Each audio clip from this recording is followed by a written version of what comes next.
पहूर अजिंठा रोडावर आज सकाळच्या सुमारास अपघात झाला असून यात 4 जण जखमी झाले असल्याचे सांगण्यात आले। या संदर्भात अधिक माहिती अशी की आज सकाळच्या सुमारास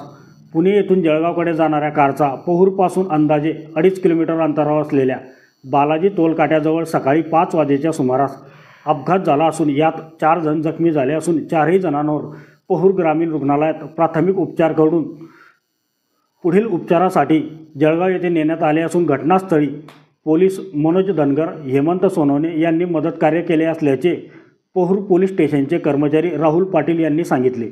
तर पहूर ग्रामीण रुग्णालयात डॉक्टर राहुल निकम,